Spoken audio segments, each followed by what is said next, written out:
Almost live on all. We're on 10 channels right now. Huh. 6 channels are okay. Boom. They're slowly coming on. There they are. All 16 channels. Hello, everybody. Welcome. Um, I was gonna have Graham Elwood right here. You guys remember what I told you this morning when I said Graham Elwood was coming to the show? I said, yeah, I'll go live at 1 or maybe after. It just depends because sometimes Graham's a little late. But in all honesty, guys, I haven't heard from Graham since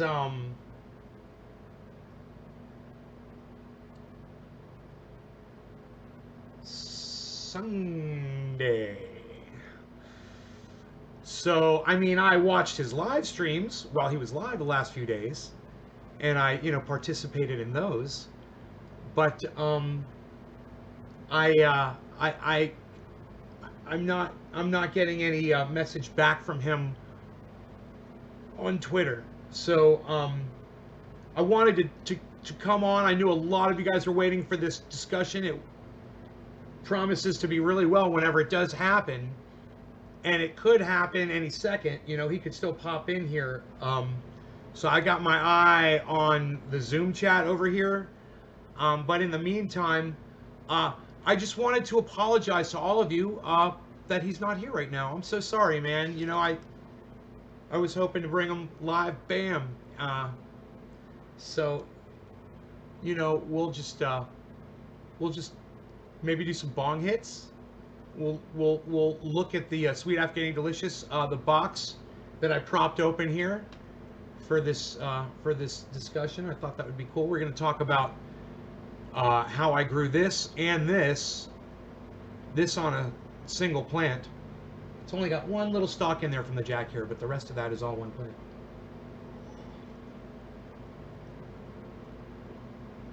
Yo, Nay, what up? Hey, Enoch, what's up, son? So hopefully he'll still show up. Oh, he's coming. He's coming. I just gotta. He forgot. I love it. I love it. All right, great. Graham just texted. He's like, oh shit, I'll be right there. See, I would start texting him earlier just to kind of, and he wasn't responding. So I text him a little bit more, I text him something cute, just to try to bump the chats up and maybe message him. He's got a busy schedule, he's got a very busy schedule. So yeah, he's coming, guys. He's gonna be here. I'm very excited. I mean, I gotta tell you, I was excited just to be here with 30 of you guys. Even if Graham wasn't going to show up, I was like, wow, 30 people are here. This is great. Right off the bat, we're going to get high at least. I was excited for that. So this is just like, wow. So, okay, I got a bong rip for y'all that showed up on time. I love y'all, and thank you so much for being here. I know you're all excited about Graham being here like I am. So, let's patiently wait for him. And, no law regarding cannabis. Cannabis is intense. You guys like I got the medium shirt on? Yeah, what? Nay's wearing a medium. Cyber style. Cheers, everybody.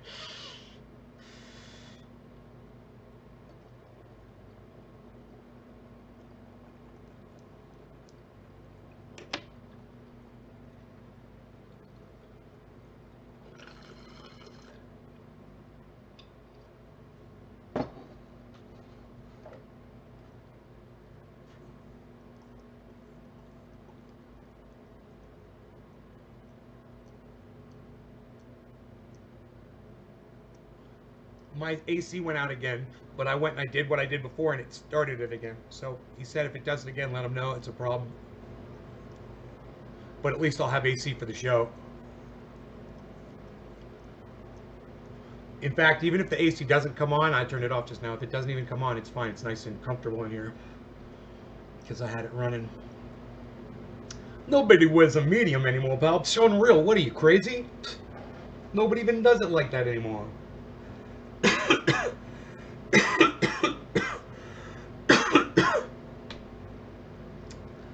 So somebody had said earlier it was Danny, what's up, son? Somebody said earlier, are you going to mention to Graham, are you going to bring up the Jeffrey Tubin masturbation thing? I was like, no, man. Dude, I said, let me fucking ask the questions, okay? I don't need fucking input from you. Okay? I can fucking handle this one, okay? I'm revisiting that. I want to tell you something. That was 420 Lurch. It's pretty fucking pertinent, man, and he's a funny guy, and I'm a funny guy, and I'm afraid we are going to have to talk about that on your request. On your request, we are probably going to bring up Tubin. And I'm going to let Graham know exactly how I feel about Jeffrey Tubin, you know? And I think it's important that people hear that message. You know, we talked about it this morning. Shane, what's up, buddy? Aaron, Lowell. Hey, there he is. There he is. Let's get that camera going here. Graham has joined us, everybody.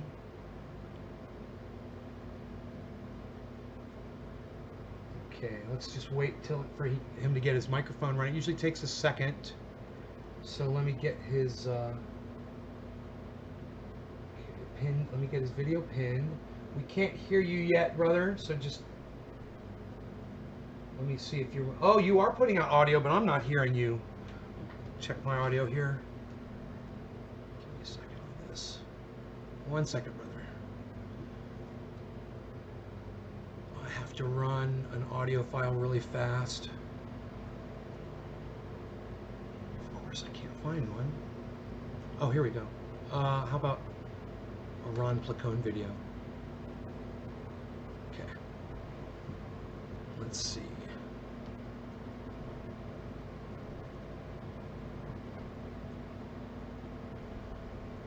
Okay. Something else that will run and give me sound. Come on, man. Think, man, think. Why is there nothing here? Why is there nothing here? Let me get on my knees. I know I was going to have to do this. Oh, and just check my audio.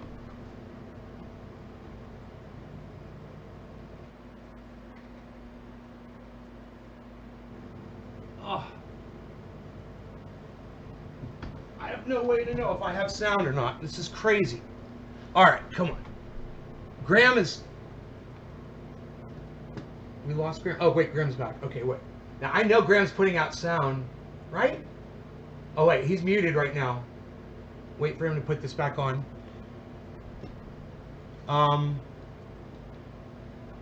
Dude, I've got these videos on my desktop. I can't find them. Oh, there we go. Wait, there's one. There it is. Okay, I found a music file. Hold on. Let me just play it and see if I got sound. Yes! Okay, I've got sound. So, why can't I hear Graham? Why can't I hear you, sir? Let me look. Stop video. Mute. That's my stuff, man. Graham, you're putting out audio because I see it. I see your audio, man. I don't know why I don't. Okay, wait. Maybe I've got a. It's Windows 10 audio is not coming up for me. How beautiful is that? Okay, I'm not gonna get upset about it either. You can obviously hear me, right, Graham? You hear me? Give me a thumbs up if you hear me. Yes. Okay. Graham can hear me. Okay. So let's. Should I close the Zoom and open it again? Graham, did you already disconnect from the Zoom and come back in? Is that what you did? Did you disconnect and reconnect? Because I could start a new Zoom chat too and just see if that fixes it. This has never happened to me before. I mean, my audio is definitely working on my computer, but Windows 10, I'm not going to get upset about it, but Windows 10 audio, when you click on it, it won't show me the audio functions on my computer. Okay, wait. I'm going to try to mute you and unmute you. Let me do that. Mute. Okay. Ask to unmute. Ask to unmute. Nope, not yet. So, can you? Okay, I can start a new Zoom chat and just send you the link to it, and we can see if that fixes it. Thumbs up. Okay, I'll see you in a minute, bro. Okay, end meeting. Okay, we're gonna try this again. Let's see what happens. I wish Windows 10 would let me see the audio, guys, so I could see if it was putting out audio. It's putting out audio. Okay, there's the Zoom. Let me just get the this window closed here and get him this address. Okay, there we go.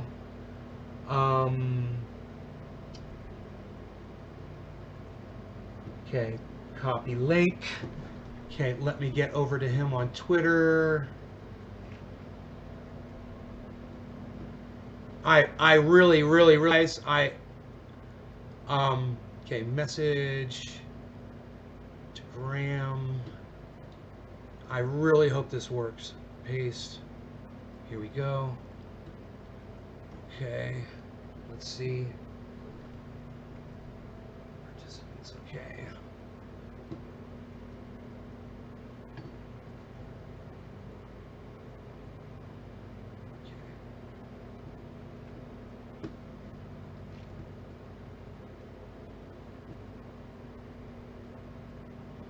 God, I hope this works.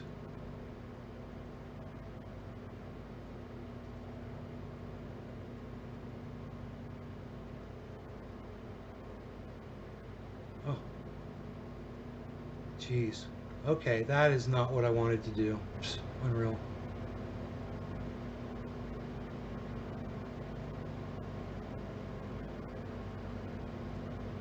The Zoom meeting, there it is. I think I found it. There it is. Cool. Okay.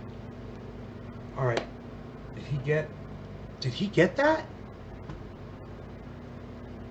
Oh, try again. Message failed. I didn't. It's failed the message. All right. Let's see if this fixes it. Oh boy. Now I have sound on my computer, so it's I just don't know if the Zoom is broadcasting sound. Oh wait, there's a setting inside Zoom to play output the. Where is that at? Where are those settings at on Zoom? So hard to freaking find. I can't remember. I always have to search around to find the freaking settings on Zoom. Where are the Zoom settings? There, I found them. Here, audio, speaker. Oh, I think I found the problem. Oh my goodness gracious. Okay, it was me. It was the settings here. The Zoom had set to another output. Unbelievable. It was totally. Hello? It was hi. There we go, buddy. Got it. We totally hear you now. It was me. It was my Zoom audio settings was outputting to a non-existent output. I checked the Zoom setting and I was like, oh, I gotta put on speakers. If I had a nickel for every tech time, sometimes it's just some tech thing I can't figure out. Sometimes it's just I forgot to turn something on or just a button or something I had to do. It'll reset when I use StreamYard. Mm-hmm. And then it'll it won't recognize the outputs or something, and I'm just I think I've gotten better at not losing my shit over it every time, but it's just because it's just a part of doing business this way. It's right. Just oh dude, yeah. So we're here. We figured it out. We are, but I've got one of the guys that are you still there audio wise? Yeah. Oh cool. Mm-hmm. You're coming through my TV speakers. Yeah. Which is okay. It's happened before, but it's okay. We can hear you, and that's beautiful, and I'm not going to stress over it. My friend Billy Ballantyne, he's somebody that I interviewed on the channel a while back. He's on naysgarden.com along with your interview and Ron's and Steph's and everybody's. This is something that I got from him, and anytime I have to do anything where technology is concerned, and you could get like a bug in the system. I play with this. It's a little troll in here, and you just play with the troll, and you satisfy the troll by playing the game. You play. It's called Switch. You play Switch, so you hit the switch, and as long as you satisfy the troll, your technical difficulties aren't supposed to happen. So when I was waiting for you to connect, I was hitting that, and everything was fine. I was like, I'm not going to have any technical difficulties. I was clicking it, but it wasn't a technical difficulty. It was a nay difficulty. I'm my own worst enemy. I'm horrible. I think some of it though is, and to be fair, is this how I try to go easy on myself when I'm like, oh, I should have remembered this and forgot that. It's just like I'm just one dude in my apartment trying to like get through this. Like I'm not in a studio with a bunch of tech people, handling it. That would be nice if I could just show up and just, be the talent or whatever. Exactly. You got to do when we run our own shows, you got to wear 15 hats and, figure this out. And, it's the game we're in, I guess. Right. So I've got a great opener for you. Like, okay. Okay. This was, how important the audience. This is a segue. This is a great segue. You made it known to me through your movie, Earbuds, how important the audience really is in when you're podcasting. It's amazing. Mm-hmm. It is all about the audience. And earlier today, I was talking about, we're gonna have a discussion with Graham today on the show. We're going to discuss gardening and climate change and a few other topics. And one of my audience members goes, "Hey man, you gonna talk about tubing?" And I go, "Hey bro," I'm like, "We're much higher brow than that." I said, "There's no need to discuss Jeffrey Toobin masturbating accidentally in a Zoom chat." And I was shaming the heck out of him, bro, on my live stream. I just shamed him. I was like, "We're not even gonna do it." And then I was walking around today, doing my stuff and getting ready for the show, and I was like, "We totally have to talk about that." Who am I kidding? Could you imagine, bro? Yeah, so what is it? Some executive didn't realize his camera was on or something? Bro, like that? You don't know who Jeffrey Toobin is? Oh, I'm so shocked right now. He's the legal expert from CNN, bro. I think I read some about this, and he was whacking off during a Zoom meeting. Yeah, he got triggered. Men get triggered. Sometimes you gotta polish the stinger. Sometimes you gotta bust one out. Sometimes you gotta, tame the beast. Sometimes you gotta, pop a load. Sometimes you gotta let the love flow. You know what I mean? It's a man thing. Sometimes you gotta do it. It's human for men to, to do a little tubing every once in a while. Yeah. It's only human to be tubing. You gotta just there's a time and a place, though. You know what I mean? You can't just be like, "Well, hey man, sorry, I was at this restaurant and I just." Let me tell you, I've got a really good. Remember Something About Mary? Yeah. Remember how he got ready for his date, and he pulled one out. He buffed one out before the date, right? Because he wanted to be relaxed, and he didn't want to, he didn't want to be sitting on a full load. I understand where he was coming from. He was very excited to go on a date with this woman, and he didn't want to show it. So, the load ended up in his hair, and he went on the date with semen hair, which was one of the most hilarious things I've ever seen in my entire life. It made that movie a classic. That one scene. Right. So certainly from the good-natured humor, that we got from that, we can certainly forgive Jeffrey Toobin, right? For polishing one off during a Zoom chat that he thought his camera was off.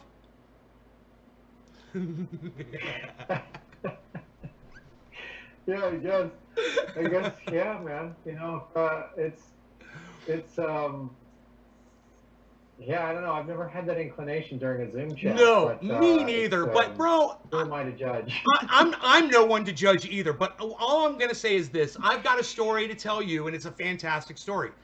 My engineer from my old recording studio told me that one day he was in his car jerking off, and I'm like, whoa, wait. You cannot start a story off with I was in my car jerking off, bro. That is the craziest way to fucking start a story off. Anyway, he says ended up in the headliner, and he was looking for it and he couldn't find it. And I was like, so you lived something about Mary basically before the movie came out, because this was years ago, you know? And he was like, yep. He's like, it happened to me, bro. He's like, I'm like, that is the craziest whacking off story I've ever heard in my entire life. That really, I mean, Jeffrey Toobin takes the cake, though. And my friend, his name's Jeffrey too, and I'm just trying to figure out, what is it about guys named Jeffrey and whacking off? Is there, guys, anybody from the chat? No? I was just wondering. Yeah, I don't know. That's an interesting discussion. I was just wondering. Well, I mean, I think I don't know, it might blow some holes in the theory that CNN's fake news, you know, because that was pretty real. So, I don't know. I don't know what, you know, that guy's never going to live that down, which is kind of like. He's gonna persevere. I don't think CNN's gonna fire him. Well, I mean, it's not like what he did wasn't worse than when Donna Brazile gave Hillary Clinton questions before debate. That's cheating. So he wasn't cheating anybody. He just he was doing what maybe just weirded some people out. He was doing what comes naturally at the wrong place in the wrong time. And what I told my audience this morning was, you know, at first it's a little shocking when you hear the story, and then you have to realize that the guy thought his camera was off, and he was probably excited about something. Maybe there was a hot chick in the Zoom, triggered him or whatever, and he just decided to do that. Hey, man, let me tell you, just so you can feel better about the conversation we're having right now, Graham, this is something that I would never feel the urge personally to do. I mean, it's just I have more self-control than that. What's funny is the title from this morning's podcast was, I have no self-control and very little class. I said, but you be the judge. Come watch my podcast. Right. You like that? Well, I mean, I've never done that. I would never have an inclination to do it. But I mean, I've definitely been on a Zoom call and, you know, I'm walking around changing my clothes. I'm going to the bathroom or whatever. Sure. And I think the camera's off. And I'm always like, God, if the camera ended up being on by mistake, or even just the microphone, that would be really embarrassing. So, I mean, I think everybody in this COVID era can identify with at least being on some Zoom call where they were like, getting out of the shower naked or something like that, you know what I mean? Like sitting on the throne, whatever. Like I forgot Big Brother was watching. I mean, yeah, so I don't know, man. Whatever. I mean, it's just like it's funny to talk about for a little bit, but if anyone's all bent out of shape, it's like I think there might be other issues to discuss that are a little more important. We've got some good stuff to talk about, and the main point I did want to make about Jeffrey Toobin was I've watched him for years. I've known who he was for years, and when he speaks on CNN, I always pay attention because he's well educated, he's well spoken, he makes a lot of sense. Right. He understands what they ask him about. He's a nice guy. He's not full of himself. And you get that when you've been watching him for years. So my whole take on it was he's only human, and I hope people cut him the same slack that they've cut people like Anthony Weiner and Bill Clinton and even, you know, our current president. People cut him a lot of slack for some of the things that he's been, you know, accused of. I mean, the fact that Bill Clinton, who flight logs show he was on Jeffrey Epstein's plane 26 times, is allowed to walk around in anything other than an orange jumpsuit is mystifying to me. And Hillary Clinton was on 2 times. The Clintons were at Epstein's compound in New Mexico on numerous occasions. Ghislaine Maxwell was at their daughter's wedding. So there should be an outcry about that. Any direct serious links and writing on Epstein's plane. Bill Gates has been on his plane. Trump has been on his plane. That should get your outcry. Some guy, you know, thinking a camera's off when he wants to rub one out. I mean, whatever, man. Like,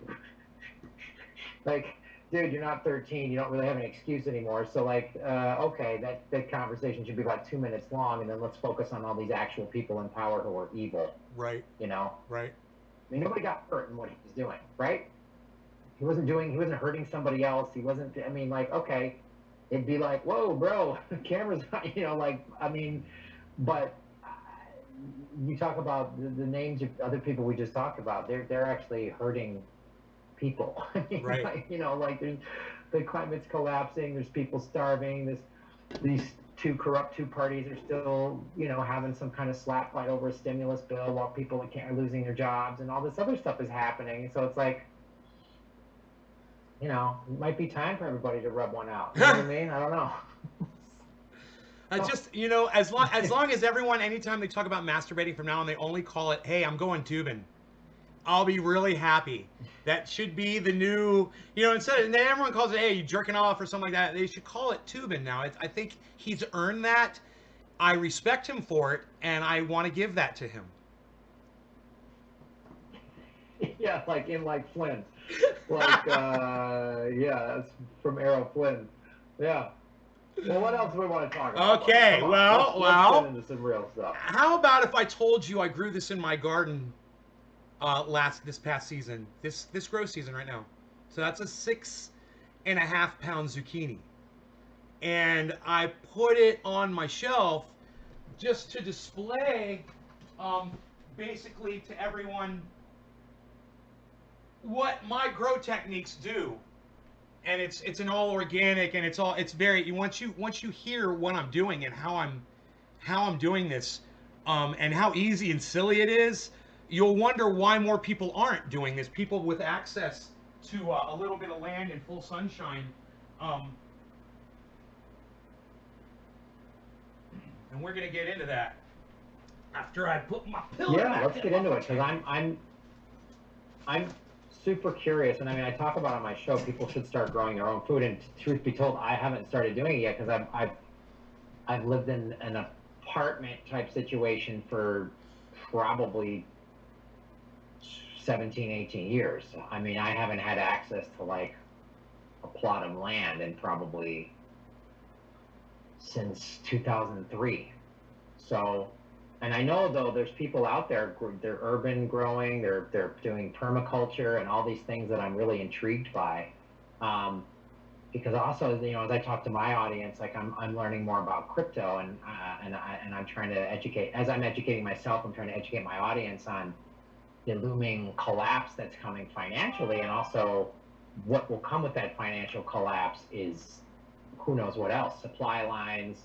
I mean, we already saw stores with empty products on the shelves when the pandemic first hit, and all this other stuff. And so, when an economic collapse hits, there's a whole house of cards that goes down. And so anything that can make people more, I mean, I'm all about like, how can we all just unplug from this corrupt capitalist system in whatever means possible? So like growing your own food to me seems like part of that.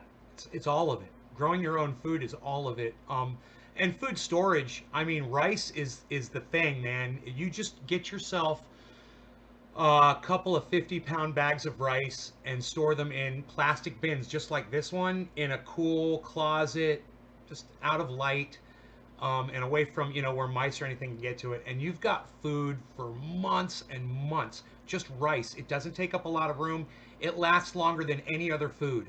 So that's the one food to really think about storing up. Just you start with like a little 5-pound bucket of rice, and you'll realize if you're ever hungry, and just a thing of rice is so easy to make. It takes as long as it takes to boil the water, basically. Um, so that's a good one. And then growing your own vegetables in your home, it's so obtainable and it's so easy, and there's really nothing to it. You can do it on with a 400-watt light inside the house. And a 400-watt light is really not that big of a deal. You can get a high-pressure sodium light, or a metal halide light that has its own ballast, and its own little cooling fan and everything. And they don't even make a lot of heat. The lower the wattage, the lower the heat, but the lower the yield. I mean, I've got 1,000-watt bulbs, and I've got 3 of them down in my room. So I'm running 3,000 watts. But you can do it on such a small amount of light when you consider that the plant is right under the bulb. So if something inside is really easy, urban growing just outside your front stoop, or in your back, if you've even got a balcony, if you've got direct access to sunshine, even in your home through a window, You can grow amazing vegetables right there. And I was growing some cherry tomatoes this past grow season before I put them outside in my little grow room down there, and they were doing so well. The zucchinis don't want to produce inside. They need a lot of sunlight, and they get these really big leaves. But something that has a small leaf on it, a pole bean, um, grow them indoors all day, and they're so good. And they're good when they're raw, and they're good when you cook them. And I'm getting pole beans. I had one sitting here. I'm getting pole beans that are so. Oh, here it is. This one's dried up. I'm going to take the seeds out of it, but this will just show you when this thing was beautiful. It was all puffed up, man. Giant pole bean. Now it's full of seeds. Um, I'm growing those outside, and What I are was some growing pole them inside. beans? Pole beans are string beans. String beans. Okay. Yeah. You ever have string beans with, like in a can? That's exactly what they are. They're just, and they call them pole beans because they're grown on they spiral up poles. Ah. So all you need, Graham, is that light source and some good water, which is generally right out of the tap will get it done. If you're not chlorinated, if the water's not coming from the city chlorinated, you can put it in a 5-gallon bucket, like a paint bucket, let it sit for 24 hours, and the chlorine literally dissipates in 24 hours. So you can do that in a larger size bucket too, and then you've got no chlorine in your water because the plants won't do good in it. It'll poison them. Right. So just let the water sit. All the information I'm about to give you is available at my website, naysgarden.com. And you go to the website, Okay. and there's a link at the top. It says grow 4 pounds, and or grow a 6-pound zucchini. Um, Click on that link, and it'll give you all of the information I'm about to give you, because I'm about to give you a crash course in organic growing, whether you're doing it indoors or out. And the most light you can get is the most important thing. So once you have your light and your water handled, then we're just talking about soil. And you're talking about building an environment that the roots of the plants love. And what that is mycorrhizal growth. It's bacteria in the dirt. So imagine manure and decaying animals, broken bones from animals out in the woods, bird crap falling from the birds' nests, and you get these giant trees. You literally get 200-foot tall redwood trees. Nobody is watering them. Nobody is doing anything to them. They are growing totally naturally outside. And I said to myself years ago when I started growing, what is it about outside that these plants grow so big and my indoor plants what's different? Well, what I was doing was I was using chemical nutrients. It was all chemical this and chemical that, and that's what I was doing. And there were no microbes in my soil. And I learned that you can literally just buy mycorrhizae. Those are the bacteria that live inside the soil, that they thrive in that soil, and through their thriving, and they're producing their own little, their waste products. They accelerate the uptake of nutrients into the plants. It's all about getting the soil to live. For instance, if you're ever walking outside in the woods and it's moist and it's in the morning and you see like white fungus growing on the ground and it looks like bacteria, you're looking at it and it's like, that doesn't look good. That looks like white mold. And it is a white mold fungi growing on the ground. It is the best, most healthiest, most wonderful thing you will see outdoors or inside in your organic grow. It's okay. The soil is so happy that the molds are just coming right out of it, and they're reacting with those bacteria, and it's increasing the amount of bacterial activity inside that soil. So now you're wondering, what do you put in there to make it do that? And this is what makes it so easy. Is it's just your waste from what you eat. When you're in your kitchen and you're cutting up an onion and you've got a little bit left over, you're cutting up a zucchini and you got the ends left over, any vegetables, tomato ends, or something rots inside the refrigerator, something goes bad, banana peels, eggshells, coffee grounds, if you drink coffee, which is a great thing, coffee grounds. Um, cheeses.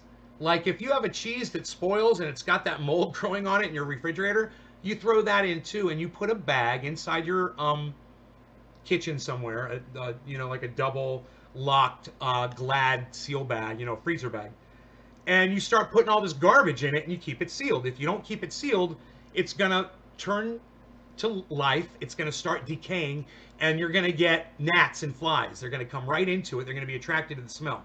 So you got to keep it sealed while you're doing this.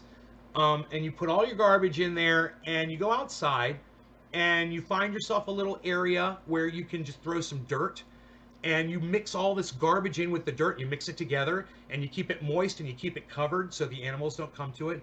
And you're making what I call a vegetable compost. You can put chips of wood, you can put lawn cuttings, you can put grasses, but don't put certain kinds of weeds that don't break down. You want everything that just breaks down really well. And you can even use ash from fire, wood ash. It's cardboard ash. It's known as uh, uh, I forgot the term, but when there's a forest fire and the trees burn, and they fall into the ground when the trees burn, right? They notice a whole lot of growth right where the ashy trees are, and that's because those ashes help excite the mycorrhizal growth that's going on inside the soil. So ashes are great if it's from a Okay. healthy source. If it's from papers, cardboard, or tree products, great. Those ashes are great. Someone in the chat's probably going to tell me what that's called. It's Yeah, nobody got it, but that's okay.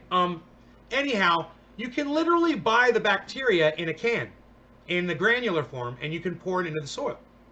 So you put your vegetables and your stuff in there, and then there's nutrients that are organic and natural that you can also add that the bacteria in the soil are going to love. And the three main ingredients make total sense because when you're walking through the woods, these are things that are literally falling into the dirt. Okay, I call them the three B's: bat guano, blood meal, and bone meal. Bat guano is basically bat urine and shit all in one. It's one of the healthiest things. It's got one of the highest nitrogen content of any kind of other um, uh, like a feces based or some kind of like a manure based product that you're going to throw in. You're always going to want to use some kind of a manure in this mix. So once you got your three B's and you just sprinkle them on top of your dirt, it's really easy. There's nothing to this. Sprinkle it on so you cover the dirt, mix it in. Sprinkle it on so you cover the dirt, mix it in. Sprinkle it on so you cover the dirt, mix it in. About a quarter of an inch of each thing. The bone meal, the blood meal, the bat guano. Be sparingly with the bat guano because it's very high nitrogen. And you're gonna mix all that together, and you're gonna take my favorite manure. It has no odor and it's very inexpensive, and you get it at any garden store. It's earthworm castings. It looks just like soil. It looks like coffee grounds. It has no smell to it, and it's earthworm poop. It's got no odor. So that's one of the reasons why I like it so much, is because it's got no smell to it. Drop that in there. You got your manure, and you can use cow manure, horse manure, chicken manure, rabbit manure is great. There's any kind of animal. There's people out there that are doing the the off-grid total, and they're using their own manure. Oh man, I don't want to be around human shit. It's not my thing. You can live off-grid in class, and that's what I teach everybody. I'm completely off-grid. When PG&E goes down, I stay up because I'm all solar, and I'm giving them energy actually. That's a whole other story. Back to the soil. Anything else that goes into your soil, just don't put in meats or oils or fats. Basically, I know people when they have a steak and they don't eat the fat and they put it away, they're going to be inclined to throw that in their compost pile. Um, it's okay if you do, as long as you can keep the foxes and the raccoons out of your backyard, and the armadillos and the Right. dogs and the cats. They're rats. They love that kind of stuff. So if you stick to vegetable and then you really bury it good in the dirt and then you put a tarp over it, you put a couple of rocks on it, and every couple of days you go out there with a garden hose and water it just like it's a lawn.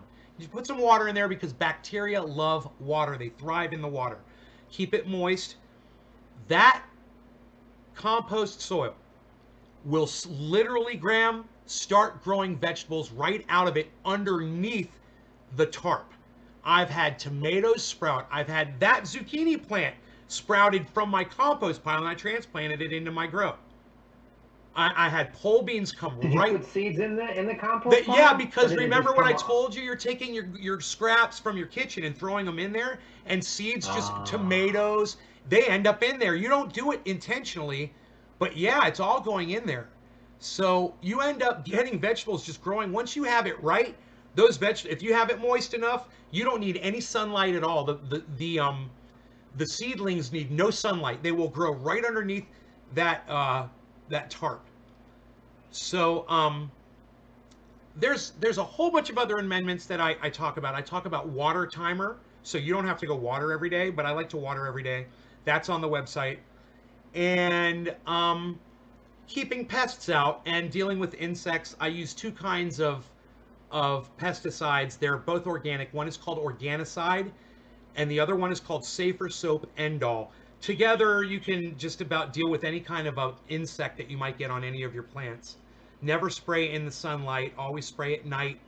Biochar. Thank you, Nancy. Yes, that product from the trees, when trees break down in the woods and they from fire, it's called biochar.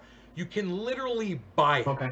People literally collect ash from wood and sell it as a product because it really is such a great additive for organic growing. Yes. And it's easy to make. If you have a bonfire out and you got a friend with a bonfire, just go collect ashes in a 5-gallon bucket and take them and add them to your compost pile. So that's all of this stuff, Graham, is covered. You could ask me if you have any questions about anything I just said. I could answer them right now for you. It's all covered on my website. Do you have any questions so far? Well, I think that's some of the stuff I was sort of aware of a little bit because I was composting and, but just giving my compost to the city or whatever. But I'm trying to like figure that out with living in an apartment and composting. Brother, and starting my own. You don't garden. have to do this in your apartment. You share this with all of your audience. They're going to be shipping you their vegetables. I'm telling you.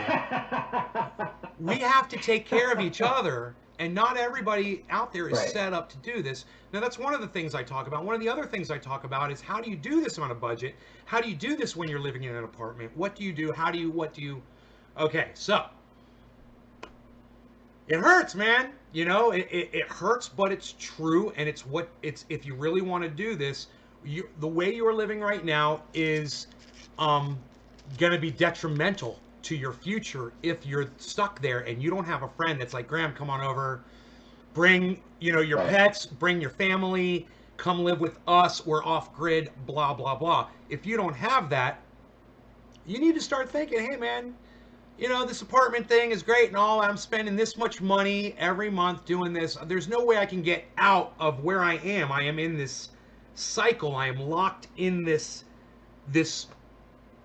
method of living right now, and you just got to break out of it. I mean, so for instance, let's say the cops bust into your door right now and arrest you and put you in jail for a year for who knows what. And you're in jail for a year and you lose your apartment and you lose everything, and then they're like, okay, have a nice life, and they send you back out and you're starting from scratch and you don't even have a smartphone. You realize right now you have so many tools at your disposal. You are not in a bad situation to get started doing this, to find a small, modest home that's got full sunlight that you can rent, and just make sure you got fantastic internet there. That's the biggest thing. You're a podcaster. You're gonna want to make sure whatever you're looking at, you got really good internet.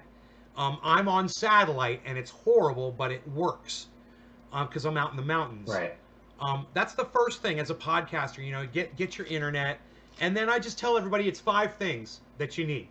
You need your own water. You need your own power. These are things you're going to work for, right? A place that basically think of it as um, something that you're going to get and then you're going to add on to. So you got to make sure that it's add on to a bowl. You got to make sure at start it's okay if you're getting city water, and it's okay if you're getting city power, and it's okay if you're going to the grocery store that's only a mile down the street to get your groceries as long as it's open. And it's okay if as far you've got a dog or something to protect you, because that's one thing we're going to talk about is security, and that you've got a home, a roof over your head. So that's great. Those are essentials. Does it have full sunlight, or does it have partial sunlight, or does it have a place where you can cut down a tree and make it full sunlight? That's something to look for, and that was something that my friend Dino helped me out with this home. He said, bro, you got to have full sunlight. You're going to be a grower. It's from morning to night, and he's like, if it's not, don't waste your time. This home did not have it, but I was willing to cut some trees down to do it, and I did. I cut some trees down, and I got my full sunlight. That's the one thing. Make sure you get the light, and then you can dig a well. And if you're lower down, if you're going to be at sea level, make sure you're not near the coast. It's going to be cheaper to dig a well at sea level. If you're gonna want to dig a well and get your own water, you're gonna want to be on a spring, or you're gonna want to be next to a lake or a river or a water source. If not, you're gonna be digging a well, and it's not that big of a deal. You can even do it by hand. You can do it yourself on your own property if you're at sea level. It's an easy thing to do. Get the well, get your water, and then work on what are you going to do about power. Solar. Okay, I'm doing solar. Usually that's what the answer is. It doesn't take a lot of energy if you're living in a modest home. I needed a lot of solar panels because I've got a lot of energy draw here in this home. It's a big house, and I needed a lot. I've got 96 solar panels. The average home would need, a small modest home could probably make it on 12 up to 32, if it was a larger home. But 12, you could get by to keep your refrigerator running, and it'll do the essentials. And when you need to do laundry and stuff like that, you'd have the power for it. So let me ask you this. Go ahead. Getting back to the water, I wanted to ask you this question. So then do you also do, because I've seen some people start to do just like water reclamation, like they have rain barrels. When it rains, they collect water in addition to obviously a well. But like, I know a lot of people who just a friend of mine living in LA, a little 2-bedroom house, and the city was giving out a couple of years ago 80-gallon drums that had a little spigot on the bottom, and the city was giving those out, and he started getting, and then he bought more of his own. He had all of a sudden he had 4 or 5 of them, and he said he was getting into the spring, early summer before he had to start using the city's water, which is significant. Southern California is a desert, so it kind of stops raining from June to October. But so I've always thought of that, and I think more people do. Do you use that, or have you used any of that, or looked into that? Water storage, yes. I've got a you're gonna love this. Right outside my window here, I've got a 2,500 gallon water tank, 2,500 gallon water tank. It looks like it's a cylinder, and it's green. It's dark green, and you don't even notice it sitting there. It's gigantic. It's 8 feet tall, maybe 7 or 8 feet tall, and probably 7 feet wide, and you can fit it into the back of a pickup truck to transport it when it's empty. But 2,500 gallons, my grow partner back when I was learning how to grow cannabis, he said, we had access to this tank. He said, let's turn it into a compost tea tank. And we did. We filled it up with water, and we took a giant canvas bag, and we filled it up with all kinds of rotten garbage and mycorrhizae and all the stuff that I told you about. And we dropped it in there. We let it soak for a couple of days, and it started smelling like beans, like a can of beans. When you open up like bush beans, it starts smelling like beans. It's this weird smell. It's an organic smell. And Dino said when it starts smelling like beans, it means the mycorrhizae are active. And our grow was amazing that year. We had so much water to pour on those plants that with the mycorrhizae in it. So you need space to do that, and storing water with rainwater is great when you have the capacity to do it. but it's Graham. It only rains so often, and we've got this drought here in Right. California right now. We're not getting Hmm. much rain, so location, location, location. You're gonna think about these 5 things, and it makes it really simple. Immediately you're not near a water source, and you're 2,000 feet up in the air, and there's no well. Man, that well's gonna cost you at least 10,000, if not 20 or $30,000 to drill. So that's out of the question. You're just going to eliminate properties Right. like that. You're going to find one that you can rent. And this is the thing. You don't have to purchase a property. Find a rental, okay? And then make sure that you're renting from either these two entities, a realty agency or a bank. Do not ever rent from a private individual. If the grid goes down, if the economy collapses, him, his cousins, and his next door neighbor are going to show up at your house and physically take it back from you.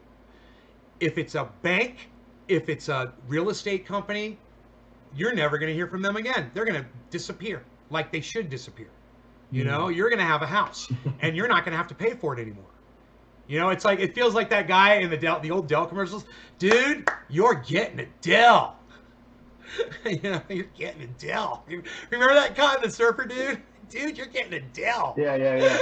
I was shopping for one. I need another one. Well, yeah, this is an intriguing conversation. I remember a couple months back, I had maybe 6 months ago, I had Jackson Facts on my show. Was talking about looking for sort of off the grid, sustainable, self-sustaining properties and ways to live and stuff like that. Yeah, because it feels like we're gonna have to be. So let's go into some of the other things you're gonna need. Sure, sure. So Um, the 5 things are a home, right? A roof over your head, water, food, that's gardening. We already covered that. We talked about the water. Security, to make sure that somebody doesn't come take your home away from you. And that's, I would love to have a discussion with you about guns at some point. That would be a lot of fun. Um, and the last thing was medicine, antibiotics. mm, Where are you going to get antibiotics from if you can't go see a doctor?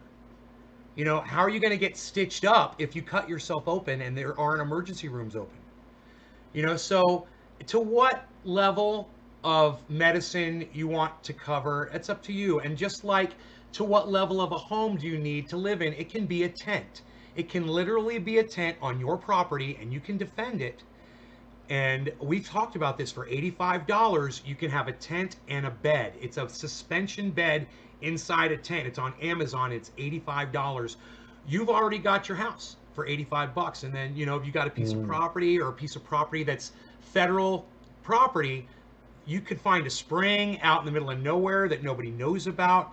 And I'm telling you, right here in my neighborhood, right on my friend's property, there were 3 or 4 different little communes, man, of people, like groups of 3 or 4 people living on his property. He didn't even know they were there for years. I discovered them. I discovered them on his property, and they were stealing from him. They were cutting down his oak trees. Jeez. Yeah. So you can live for years. But land is so vast, and people don't want to live like that, But some people live like that today, and there's people who are capable to live like that, and they're living by other means, and they choose to live comfortably, which is fine, like I do. But it's always good to have that $85 tent bed in your closet, just in case, just in case you get, whatever. Yeah, yeah. So what? Those are the 5 things. Yeah, man, I gotta run here in a little bit. No, But no, no, what wait, wait, else? wait, What no, else? no, no, What no, else no, do you no, think no. I You need were to know? late. I get to keep you longer. You were late. All right, that's Okay, fair. this is a good segue. Climate change and the collapse of the economy. Okay, this is all relative, because you and I are both dealing with these fires, and the fire season gets longer and longer every year. And I don't know if I got to tell you about the pine beetle and the way the pine beetles are affecting all the trees now all over the world. Did I ever mention that in one of our conversations? Because I don't want to bore you with No, it. I don't think so. I don't. I It's mean, just another I indicator. know it's gotten like it. Yes, you're right. Yeah. It's getting bad, and we've got plenty of proof. And there's no need for us to sit here and try to convince our audiences anymore that it's happening. As far as I'm concerned, they're going to see my attitude towards them, whether they're concerned about it or not, and they're going to believe, because they're going to be like, man, he doesn't care about us if we don't believe in climate change. It's true. You guys have to take care of yourselves, and if you're not thinking about the future, I can't just take your hand and all of a sudden save y'all. You know? Yeah, it's the climate change things, and this fire season. Of course, a month ago, I remember you were on my live chat, and you were like, "We just crossed 2 million acres burned," which was like a catastrophic number, and now we're already at 4 million Yeah, acres 4 burned million. in the state of California. I mean, it's just like, it's Way worse than we ever imagined. And and Donald Trump doesn't want to give us federal funding to help us battle the fires. it's It makes me want to. mind-boggling. It And makes of me course, you've want got to Joe cry, Biden, Graham. I could feel the tears Yeah. almost welling up in my eyes right now as I think about it. It's such a mean. Yeah, What a and mean man to do that. he's a mean, awful man. And Biden doesn't even fight back and say that. Biden didn't even say, you know, in that debacle train wreck debate where Trump was like, "Wow, the fires in California," that And he had nothing to come back with. whatever he said. It's the forestry. They need to do more forestry management. Joe Biden should have gone, "Well, that's the forestry department. That's federal, so you should be funding this then." Like you should be. If it is a forestry management issue, or I'm sure that has something to do with it, then the federal government should be spending. Anyway, we could talk about those two idiots all day and night, but. Yeah, as we watch here, the climate collapse is happening in real time, and it's going to have all these cascading effects. And on top of it, a lot of countries around the world, obviously, their economy has been severely impacted by the pandemic. But this country is going to be, I think, even worse because we've just had this broken system for so long, and now the Federal Reserve is just printing money, and you've got all these looming evictions and You got Nancy else. Pelosi telling I just, Americans to just calm down about getting some money for COVID. Just calm down. Just calm down. Yeah, that's. I mean, today I was watching. I guess the Democrats in Congress have put some stimulus bill, and they're blaming McConnell, and they're laughing at us. I mean, they're all laughing at us from their vineyards. They don't care about us. The federal government and anyone who thinks one party cares more than the other is in denial. Like these people, these powerful people in both these parties do not give a shit about us at all. They've made that abundantly clear. And I hope they get some new stimulus bill signed, but they're going to, Can I just say this? While both of us are right here, it's so important. I know you're in a hurry. I'm going to rush you through, okay? Because I don't have a lot more to say to you. But while we're on this, masks work. I love this man. He is intelligent, everybody, okay? He knows what he's talking about. You guys watch me and you think I'm a little bit crazy, screaming up here on the top of my mountain, getting high all day. And I understand. But I have a feeling that Graham would join me in appealing to all of you and telling you that, yes, masks work. And if we all come together and we start wearing them when we go out and we start taking this a little bit more seriously, Graham, we're in our third wave. Nobody wants to admit this, but we are in the third wave in the United States of COVID. So we pulled up the chart and it looks like a roller coaster. And now we're going up. It's going click, click, click on number 3, way above the second wave. That's at johnshopkins.edu. That's where that live chart is. You can see it anytime you want. Yeah. Yeah, I mean, I was just watching the news today. I was watching RT because I like getting a different view. However did you find RT, man? You must have an agency working for you, a search party. Yeah, I get a direct feed from the Kremlin. Since I'm a Kremlin puppet. Funny because that's the last thing I'm going to talk to you about is the algorithms. All right, great segue. Keep going. What'd you see on RT though? they talked about the the second wave uh, is already happening around the world. I mean, Right. they kept saying it's coming. There's another wave of this disease coming Right.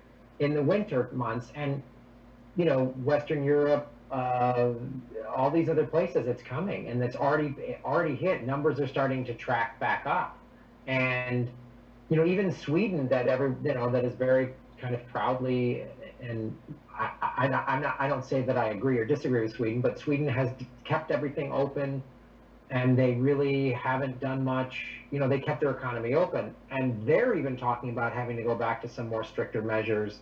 And it's this next wave is here. It's coming. It's mid-October, so that means in the northern part of the hemisphere, it's already starting to get colder, and that's going to happen again. And I always talk about Japan because there's a lot of factors. There's this new study that somebody sent me about Japan that I need to go over. But Japan has kept their whole economy open. They're very adamant about wearing masks. Now, culturally, they've always worn masks. They don't have a problem. Nobody fights about masks. But they have had a minimal. I mean, they had an impact. They've told people, like, if you don't have to go out, stay home. But I was talking to a friend of mine in Tokyo. Her husband has been taking the train to work in Tokyo, a massive city, 3 times the size of New York City, to work every day. He just wears a mask. And then, some days he works at home. Like, they've sort of, like, staggered it a little bit to keep the office not as crowded. But I mean, he's on a crowded subway, but everyone's wearing a mask. And nobody's like, I'm not wearing it. Nobody's arguing about, nobody's mad at you because you have a mask on and they don't. There's none of that crazy American behavior. Right. And their economy stayed open. Their mortality rates are super low. There's a lot of factors in there. They have low rates of obesity in that country. They eat smaller portions. They eat very fresh food. They eat a lot of rice, they don't have this crappy American diet. And their older generation is like, does Tai Chi in the park. And I mean, like, I've been to Japan, and you just see 70 and 80-year-olds walking, exercising, in pretty fantastic shape. So there's a lot of factors to it. But I mean, the second wave in America, the people arguing about the mask is just it's mystifying. It's mystifying to me. I don't get it. But it's like America is acting like a bunch of children, and unfortunately, America is going to have to learn the hard way. I mean, even Trump getting it, and Chris Christie getting it, and all these people, they're still not enough. It doesn't mean anything. I don't know. I mean, it's almost like they take something like that and use it to their advantage politically. So it's insanity. Yeah. That is insanity. Yeah. That you could be so flagrant and that you watching can't. that You're the crazy. leader. It's your job to not catch COVID. You are not supposed to get sick. You shouldn't have been acting like you were just without your mask and acting like, oh, I'm gonna kiss everybody. I mean, that was after the fact that he said that. But And yeah. No. Go ahead. I was just gonna say, and then even he does get it, and he's like, "Oh, I beat COVID." Well, you beat COVID with $1.5 million in, like, drugs and pharmaceuticals that the average American will never get access to. So even if he did beat it, but again, in this latest phone call where he's bad mouthing Fauci, he sounds sick. I missed that one. I haven't heard that one yet. Did you cover that on your show? No, I haven't. It just came out. He called Fauci an idiot and all this other crazy stuff, and you're just like, but he sounds like on the phone, he's like, yeah, he sounds awful, and you're just like, okay, man, like, I don't know what it's gonna, but even if he dies from COVID, some of his crazy followers, some of them will wake up, but some of them will just, I don't know. No, he's gonna be back in 3 days, bro, for the resurrection. Yeah. All right, let's wait. Okay, let's hop off of COVID because it's the last thing. It's the algorithms, bro. You were talking about Lee Camp, and Lee Camp now he opens up, and you're gonna love this. Lee Camp, of course, he opens up every show saying that he is the most squelched podcast on YouTube, that he is muzzled and that if you're seeing him right now, you're one of the very few lucky ones. I love that he says that. Bro, back in 2013, 2014, 2015, 2016, 2017, when I was broadcasting, I used to say, "Hi, everybody. You're watching Trendy As Dabbers. This is the home of Trendy As Dabbers and all things trendy. You'll find me and the hashtag trendies on all forums, sources, and sources of social media, except on YouTube because they've got me hidden and YouTube sucks my dick." And I used to say that every show. So I want you to know that I suffered the algorithms. I know that you know about Adpocalypse in 2017. But I literally was screaming and crying about it in 2013 because I had a very successful YouTube channel when I started, and it was when Google purchased YouTube that they caught me, and then I've been crying about it ever since. So when I watch people like you and Jimmy Dore and Kyle Kalinske, and I hear you guys talking about these algorithms and it's the progressive, they're going after the progressive media. You know, they were going after the right wingers, they're going after the progressives, they're going after, you know, specific forms of thought that they disagree with, and then you're like, and you're allowing all this other garbage on your channel. Why is it just that? Do you have some sort of a political agenda? But I am here to tell you, man, it might not be as political as you think, and it might not be as anti-cannabis as I used to think. My theory is when they get people, and you brought these people to YouTube, when they can unsubscribe them from your channel, those people will come back to YouTube and they will go to the main splash page where all the money channels are for YouTube, with all the good advertisements and all that. They're diverting traffic.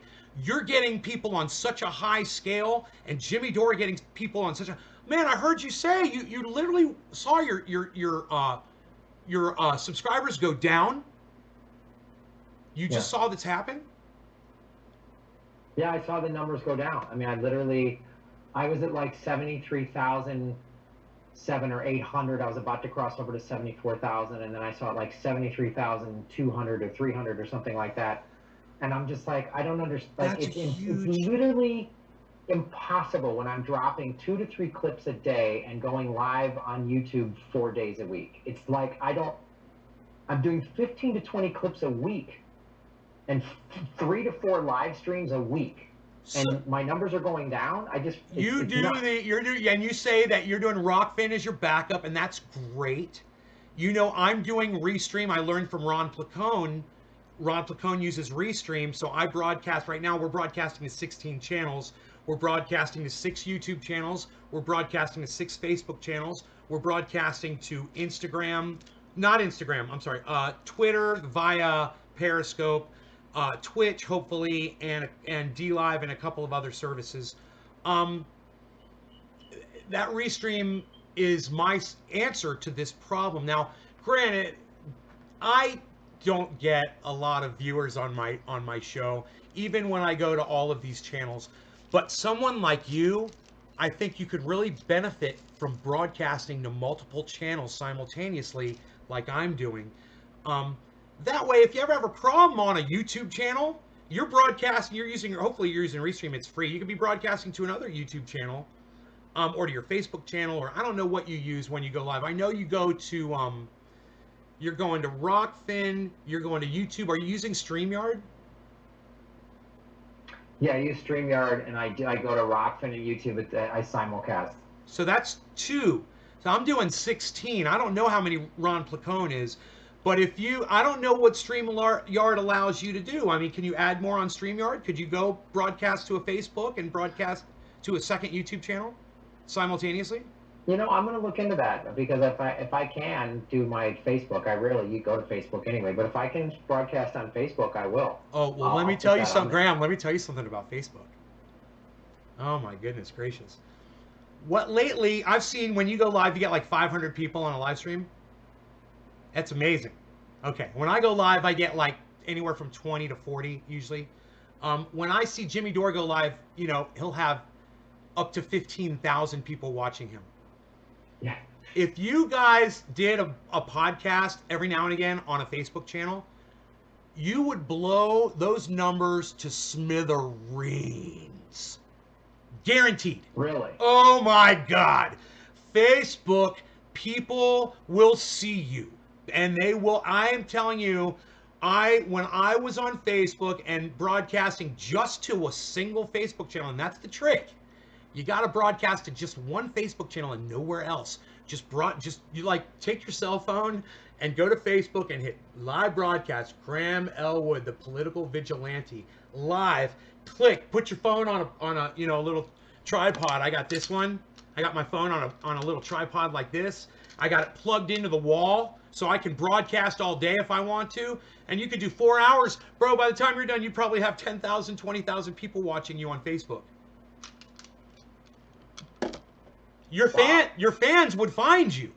They would be notified and they would find you. And you start a page on Facebook instead of just a channel. You have to start a page so you've got access to more than 5,000 people. So you already have that. I have a fan page. Yeah. So just start telling your audience about it. Just start telling your audience, oh, by the way, I'm on Facebook. I do this for Ron Placone. Let me tell you what I do for Ron Placone, and sometimes for you too, on my channel. At the end of my show, Ron Placone endorses the triage oil on every single one of his shows, and because it helps him with his neck, and I just think it's fantastic. So I say, he goes, this, I use this, and blah, blah, blah, and he makes a big deal about it. So I say, you guys make sure you check out Ron Placone. He's on, he's got his own .com. It's ronplacone.com. He's got lucyandron.com. It's a fantastic comic strip, or you will laugh. It's really cute, well done, that he writes in conjunction with somebody else. I said, he is on Facebook at Ron Placone. He's on Instagram at Ron Placone. He's on Twitter at Ron Placone, and let him know that I told you by saying that Nays Garden sent you. And he's on YouTube at Ron Placone. Get your news on with Ron, and make sure when you go there that you subscribe to his channel and hit that little notifications thing, and make sure you click all notifications after you click subscribe, because YouTube sucks my dick. I'll usually scream something like that, just to get everybody's attention. But you heard I threw Facebook in there? Yeah. So you just throw Facebook in whenever you're promoting your stuff from now on. Catch me at Rockfin. Catch me, Graham Elwood, on my YouTube channel, Graham Elwood, the political vigilante. And you guys, I might be starting to broadcast Facebook. So go ahead and make sure you find me on Facebook. I'm sure. What are you, just Graham Elwood on Facebook, or is it the political vigilante, or what's Graham Elwood Comedy? Graham Elwood Comedy. You could totally do it from there. How many followers does that have? Everybody go to Graham Elwood Comedy on Facebook right now and go follow it right now. Let's see how many followers we can get for him. Have you ever checked to see how many followers it's got? Yeah, it's about 10,000. What? Bro. Yeah. Can you broadcast to that page? I'm going to see if I can. If I can do it through StreamYard Let me tell you, if I can simulcast to that page, I will. And if you can't, just go straight to Facebook just to do it. Just to do it. Because let me tell you something. Out of those, did you just say 10,000 followers? Yeah. Bro, there's going to be like 600 or 700 of those people online that are going to get notified as soon as you go live. They're going to get a red dot on top of their phone, and it's going to say Graham Elwood. They're going to be like, what? Click. All right. Yeah, and I'll start doing that. Once you're inside, hooked up today. Once you're inside Facebook, tell your audience that's watching from Facebook, say, will you guys please share me in a large group on Facebook? Bro, and then all of a sudden it's going to go, ba ba ba ba ba ba ba. Your audience is just going to go, ba ba ba ba ba ba. A couple of shares in a couple of large groups. Say, if you guys could share this in a couple of large groups on Facebook for me, I'd greatly appreciate it. If they do that, see, I didn't ask them to do it for this live broadcast. I could do it. The problem is our chat has been all of the gardeners, Nays gardeners, I say, ho, gardeners. It's been them, and they're really nice people, and they've been asking really good questions and saying really nice things. They love you. But if you say, go post this in large groups on Facebook, and somebody posts it in a troll group, your chat will blow up. You'll get thousands of people. They'll be telling you to take your clothes off and saying all kinds of stupid stuff, and I mean, it'll go crazy. So you're just gonna have to put your blinders on and do your show, and just pretend you don't see them. Just put your blinders on and just go. you know? And you can even take your finger and swipe the chat off the screen and you'll just see yourself. So if it got like that, I Okay. know you love your audience. And I know you love to read, and that's what makes you such an awesome podcaster. And that's what I tell my guys. And you know Doc Holland from Twitter? You know Doc Holland from Twitter? Yeah. He's always Hmm. tweeting at you. He's one of my audience Yeah. members, and he loves, bro, when he tweets something and you or Ron like something that he put up, he comes back on my Yeah. show and he's like, Graham Elwood liked one of my tweets. I'm like, yeah, man, I know. Isn't Twitter the best thing in the whole world? You make Yeah, it's people's cool, days, man. bro. You make my day, and you make everyone's day. You make our day so much better. Thank you. Thank you. I try, man. I like building a community, and I like interacting and hearing what people have to say, and I like the discussions we have on the show, even the debates. I love hearing them. You know, like they're really good. It's what I envision a healthy democratic society to actually be. So it's like it's okay to disagree a little bit. It's okay to just like try to find the best solution and for this and I that. agree. That's what we're talking about. And I dig that. What was that? I said that's what I'm talking about all the time on my show now is listen, Graham, I know what it's like to hate someone who supports Donald Trump. I did it for Mm-hmm. years. I did this for years, and I shut my cousin out of my life. I shut people out of my life. I shut some of the friends I grew up with out of Mm-hmm. my life. Some of the coolest people that I've ever grown up with, man. Some of my best friends in the whole world, I shut them out. And about a year ago, I saw this movie. I don't know. I think it was called Earbuds. And it made me start listening to people. And it made me start listening to my audience. And then when I started listening to my audience, I realized my audience consisted of more than just people that agreed with me. And then I started listening to people that I disagreed with. And man, now I'm listening, and this is going to hurt your feelings, bro. But I listen to Ben Shapiro. I listen to Candace Owens. I listen to Tim Pool. I listen to H.A. Goodman. And I love H.A. Goodman. And he is so lovable. He's such a great man. And he loves Donald Trump more than water. And I don't know what is wrong with him. And I'm going to try to get to him someday. But as far as people goes, man, it's like that I don't want to cut these people out of my life anymore. You know? Yeah, man. I mean, they're ramping us into a civil war, so we got to try to mitigate it and not let it How not about fall into that? their How game. about we talk right instead of going into a war? Exactly. Yes, let's Yeah, talk. And if it gets heated, it gets heated. But at least we're not in the street throwing things at each other. You know? we're taking up guns. Like it's like I understand the like feeling, security. We talked about living off the grid, and people could just kind of want to kind of take your home, and so you go, well, I should have some type of weapon or whatever. Yeah. Which Yeah. I understand that mentality, but if anybody wants to do a little research about what civil wars look like, look at Yugoslavia, look at Sri Lanka, look at some horrific civil wars that have happened in the last 20, 30 years. And it's awful. I mean, if everyone's ramping up for this civil war, I don't think Americans are too soft, and they've never had to really go through any serious, awful, brutal hardship on our soil. We don't know what Americans do not know what it's like on our soil. We have not led through it. We've had 9/11, which was bad. We've had economic collapse. We've never had just mayhem in the streets. Can I give you a bridge? And tanks. Can I give you a bridge to cross? And it's an easy one. Sure. Biden and Trump. We've all been given this horrible choice, and I think a lot of people can come together on that.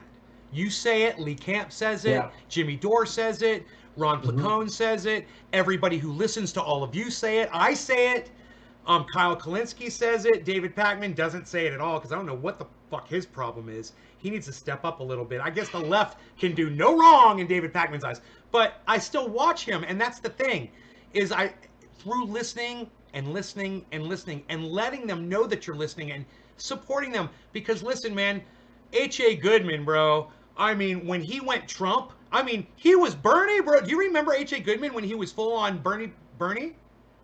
And him and Tim Black had a thing. It was so cool. They had a mutual podcast. It was so cool, man. You had Tim Black and H.A. Goodman, and it was like there was something going on, and you didn't know what it was, and then boom, all of a sudden it all made sense.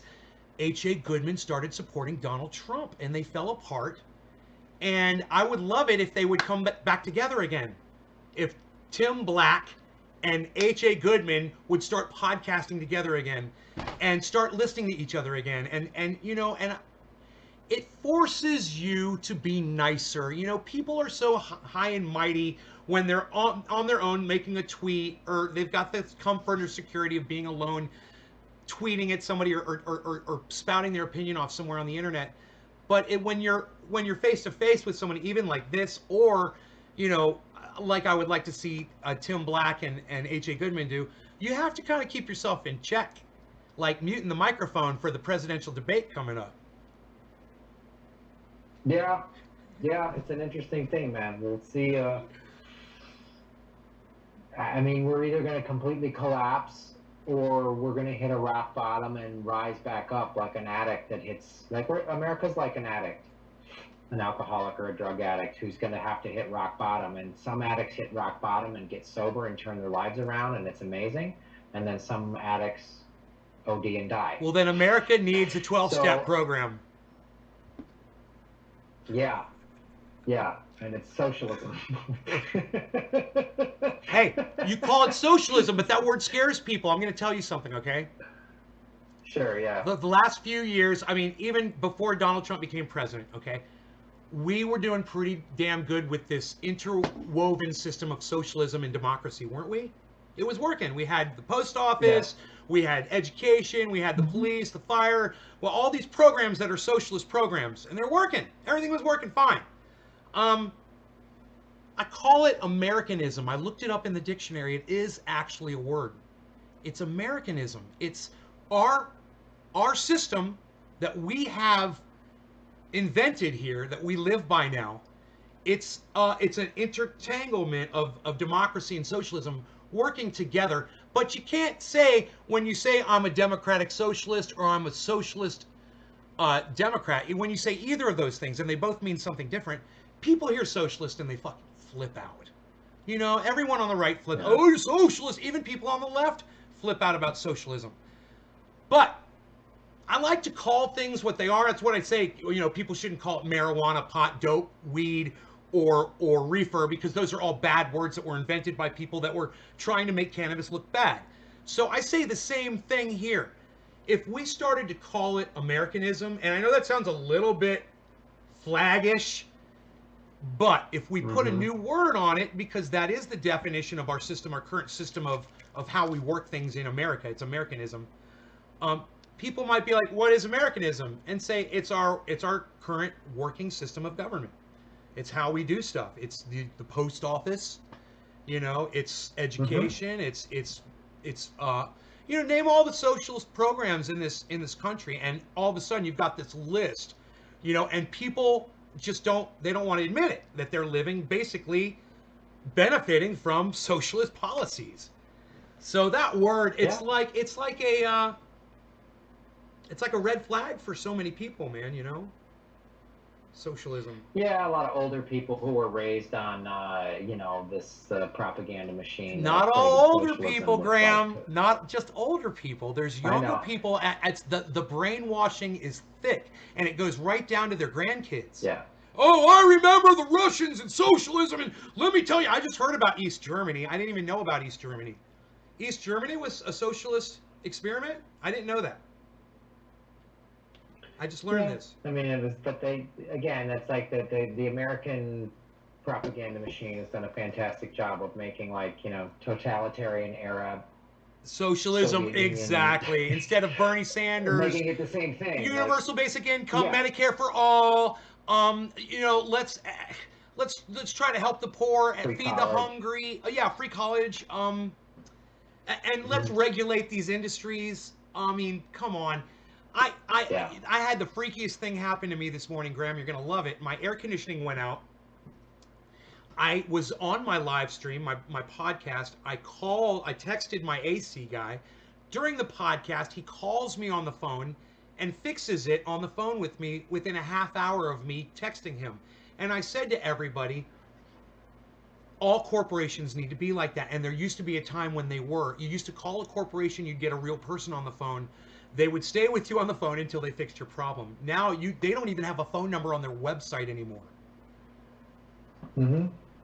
Yeah, it's pretty gnarly. But I gotta run, bro, because I gotta do my show later today. All right, brother. Well, thank you so much. You know, we love you. We love that you came by, and you're welcome here anytime, man. Thanks, I've dude. got so many things I'd love to talk to you about in the future if you'd come back again. So, For sure. come on back. Thanks for having me on, Nays. I really appreciate it, and thanks for giving me the education about gardening and all that stuff. And I really appreciate it, man. I really appreciate the work you're doing and having me on. I'm not worthy. I'm not worthy. Thank you, brother. All right, dude. Well, you have a great afternoon, man, and Okay. we'll talk soon. Okay. Hey, shave your knuckles for justice. Boom! Right there, brother. All Shave your right, knuckles for brother. justice. That's what I'm talking about. Definitely. All right, dude. We'll talk soon. Okay. Peace. Later, bro.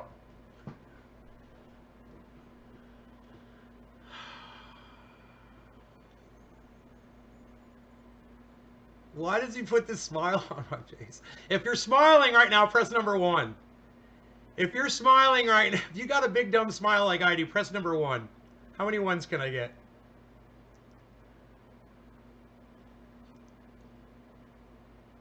Well, how long did we go? An hour and a half? Did we go an hour and a half with Graham Elwood? Dude, I swear I almost started crying when we started talking about this current situation for everybody, man. It is really. Megsy hit number 2. This was great. Thanks, Bubble. Nancy, right on. If any of you guys said anything important during the chat, I'm so sorry. I was so focused on Graham. Go ahead and retype it for me. And if I need to see it, go ahead. I'm so sorry about that. And I'll smoke with you guys, huh? Did a bong hit or two with Graham. I think we did a bong hit before, right? Before he got here, didn't we? Did we pack a fresh one with him? That was great. We had 2 pounds of cannabis in a bin throughout the entire interview. I love it. No law regarding cannabis, man. No law. And I just printed this shirt up for me this morning, guys. I went out there and I made myself a medium. I made myself 2 mediums. Oh, and my chair held up the whole time. My chair held up the whole time, and it just went down for the first time. That is so funny. Oh my god, I love this. Yeah, okay, the chair can stay down here. We're cool. I'm so happy. Oh, it was a great interview, man. I mean, it was just a great conversation, man. He's so smart, man. He's such a smart guy. And he has a lot to offer his audience. And he can take some of the information that I give to you guys, and he can pass that along to his audience, man. And we can reach a lot more people this way, We could save some lives, man. We're going to save lives. Literally save people's lives. Imagine if you have a pain in your body and it never goes away, and the triage oil would make it go away. And it's just driving you crazy, Everybody needs to know about it. Everybody needs to know that cannabis is the cure for pain, and it might even be the cure for repairing cells. And I'm so glad that we're still on the video that we had the interview of Graham, and I'm talking about it. And I talked about why we call it cannabis. That's important too. Marijuana is a racist name. It was invented by William Randolph Hearst, and the word was printed in his newspapers that were in direct competition with hemp, for him to be printing his garbage all over the United States at the time, which he ended up saying that cannabis made people go crazy and kill people. And he used that word marijuana because it had a Latin sound. He made it up. He made the word up, basically. He adopted a word that sounded similar, changed it to suit him, right? And that was the word he started putting in his own made-up little fucking word, marijuana. Because at the time, Americans were really racist against Mexicans. So he used that to get cannabis outlawed. So now you know why you shouldn't call it marijuana. And every time you use that word, you're supporting the guy who got it banned in 1937, William Randolph Hearst, the biggest piece of garbage ever known in the history of the planet.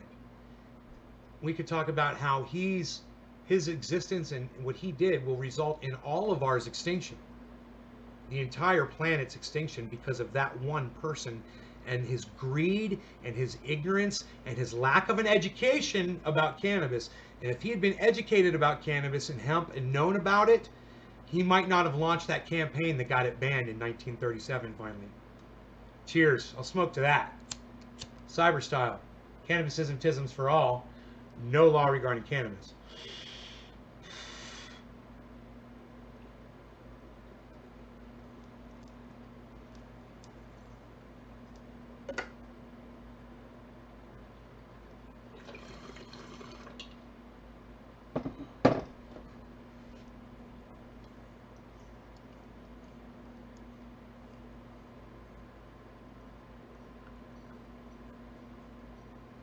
You guys on Facebook want to go ahead and share this in a large group on Facebook for me now? I'd appreciate it. Let's get high in this bitch. Celebrate your high. Come on. Come on. Celebrate your high. Come on. Iceman. Cheers, son. There's a party going on right here. Hey, man, I bet you I could put a clamp. A celebration lasts throughout the year. So bring your good times and your laughter too. We're gonna celebrate your party with you. Come on now, celebration. Come on now, it's gonna celebrate and have a good time. It's time we come together. It's up to you. What's your pleasure? Everyone around the world. Come on. Come on. He's river dancing. Oh my God, he's river dancing. Come on. All right, I'll be right back. I just got to get a clamp from downstairs. I just figured out how to fix my chair. I'm all happy about it. I'm just going to grab a clamp. It's clamping. It's clamping. It's cold, cold clamping.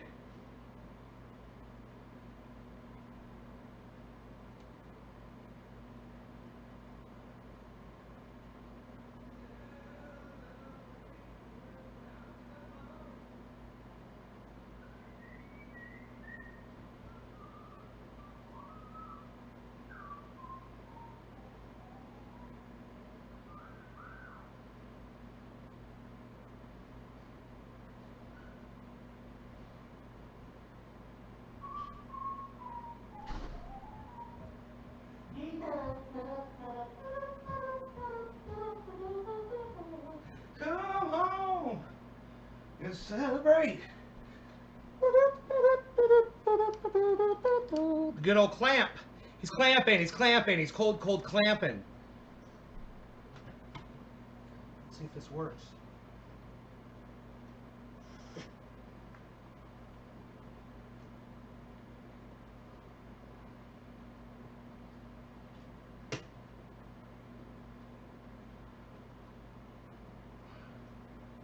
Kind of slips a little bit.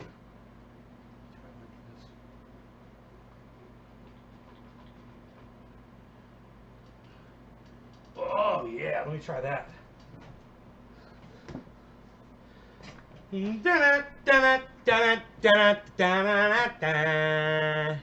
I got a clamp on it now. Iceman, cheers. You're exactly right, and I agree. People must notice. They gotta notice, because we ain't new to this. Because we ain't new to this. Hey now, hey now, hey now. Hey now, hey now. Hey now. Everybody just calm down. Hey now. Cheers, Nay. Happy for you. Thank you, Susie.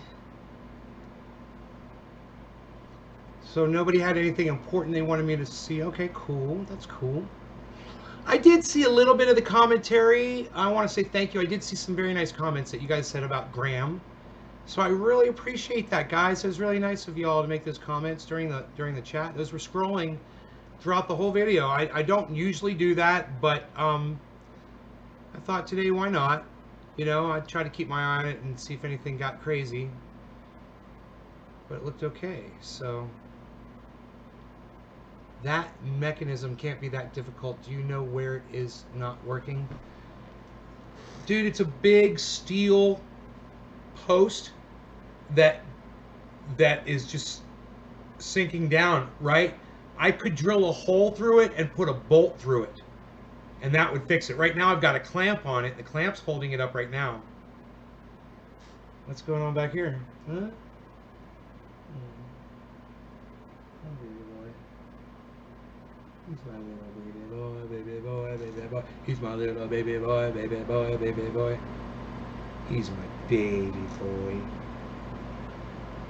He's a little snuggler.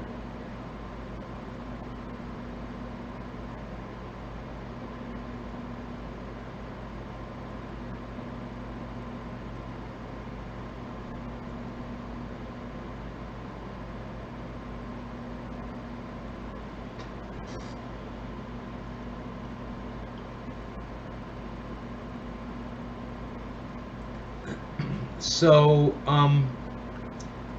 I wonder what we'll talk to Graham. It was nice. He said he'd come back and hang out with us again.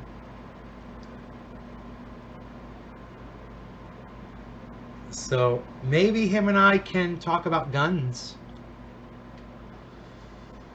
You know? He said, I see where people are coming from, where they say they're off grid and they got to protect their home and they're going to need a gun and the society collapses. He said something along those lines. I don't know exactly what his wording was. I have to go back and listen to it. But it was, it's interesting. He's willing to go there with me, you know, which is great. That means he feels comfortable enough, you know, and that's good. I want people to feel comfortable to have a conversation with me about anything, you know?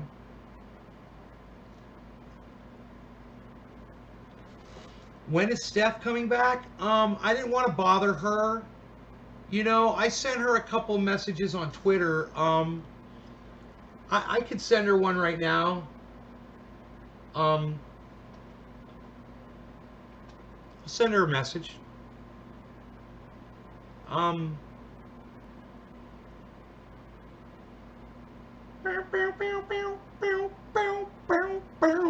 on, let's celebrate.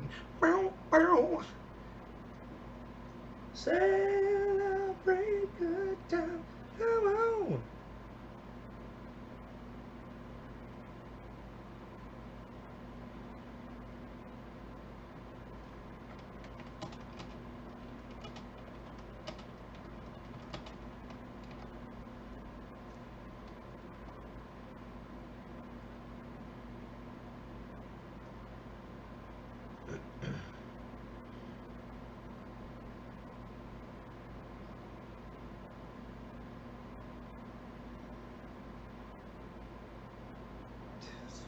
Totally forgot what I was doing.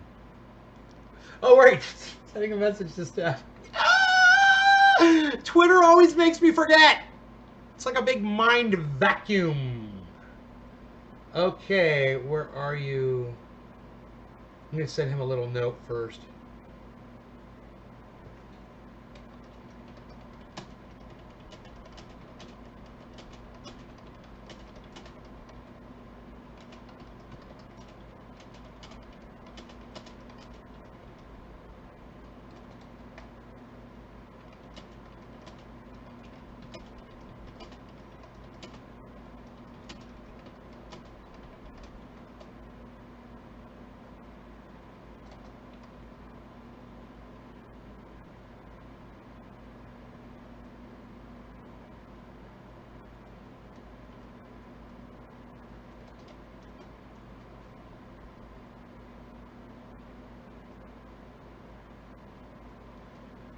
You made your hair before Graham, but it looks good.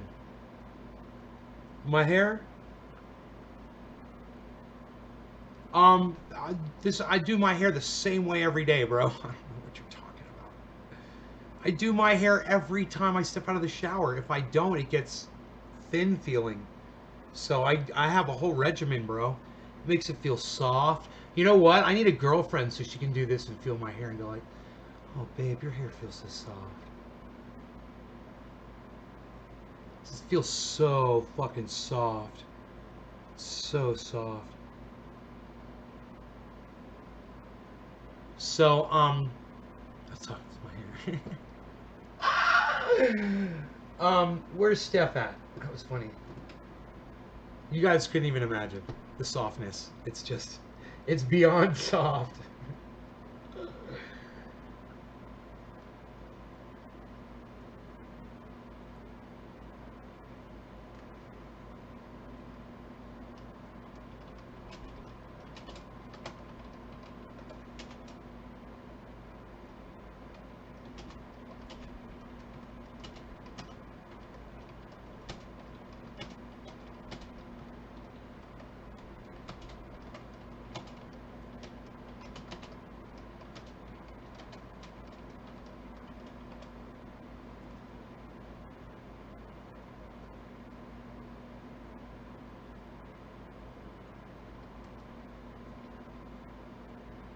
God, I must be so nervous to.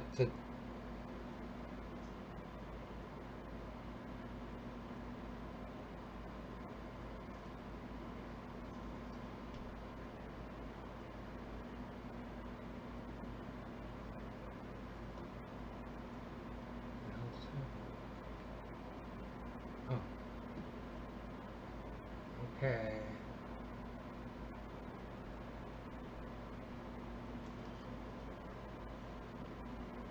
I did my tweeting. I tweeted at Steph.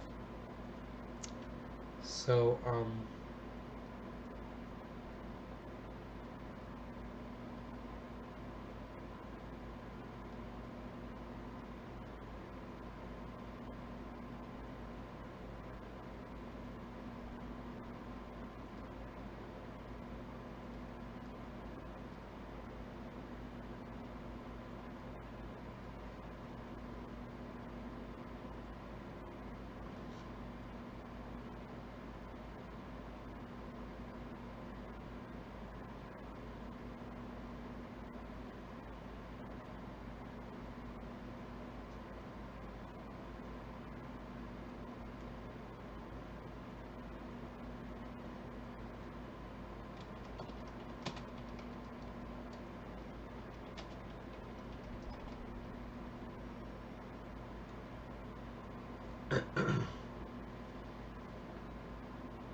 I hope you guys had fun. I'm sitting here looking at the Twitter sphere.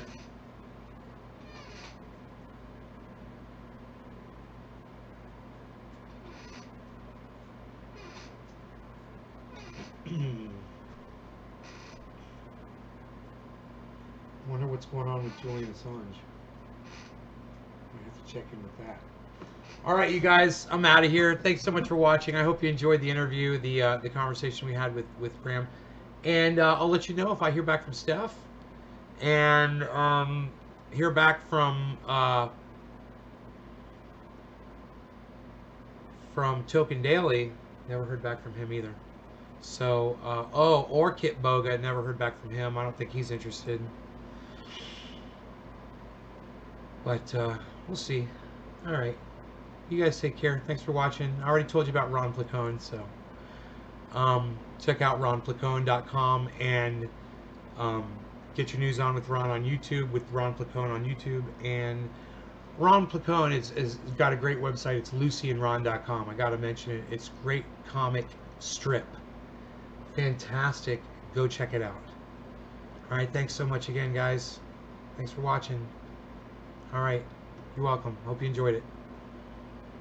And just so y'all know, it's an hour 45 minutes. Just so y'all know.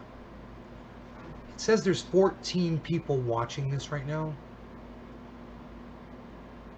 I'm just gonna go by, yeah, there's 14 people here.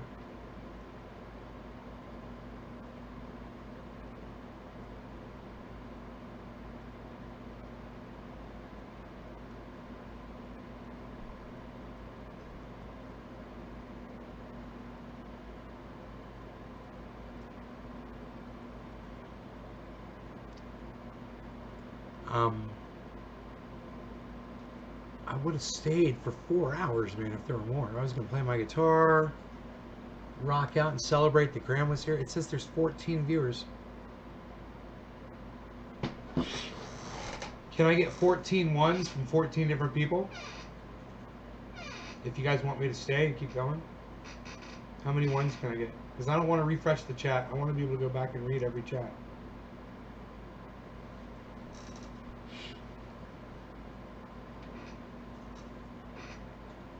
I could pull up a new chat, actually. I could close Zoom out too.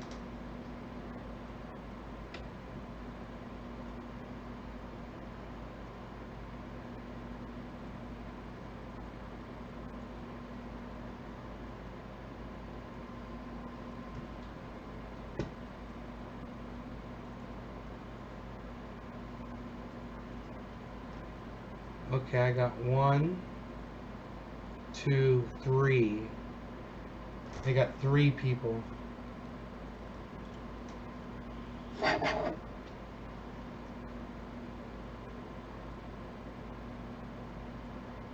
David C. Baker, fucking 8 of those people, you.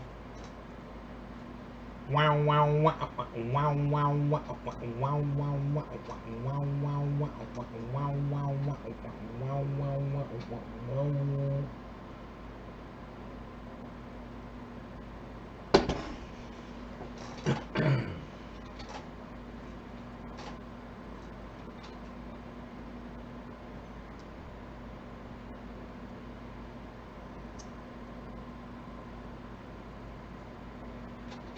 Can't get 14 people to press 14 ones. So many moments. You guys like my mustache?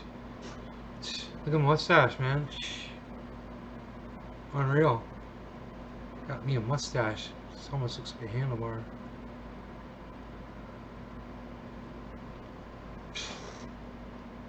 Unreal, pal. I can't get any more ones, huh? Alright, that's cool. There's just a few people. I was hoping this was going to get a lot of shares on Facebook and stuff.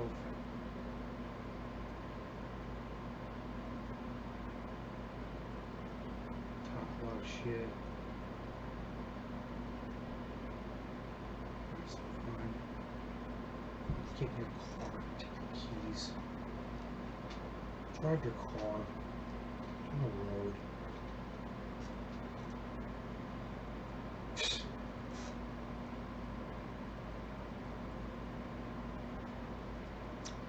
Thank you guys so much for watching. I love y'all.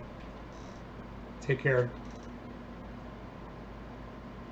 I will see you on the next live stream.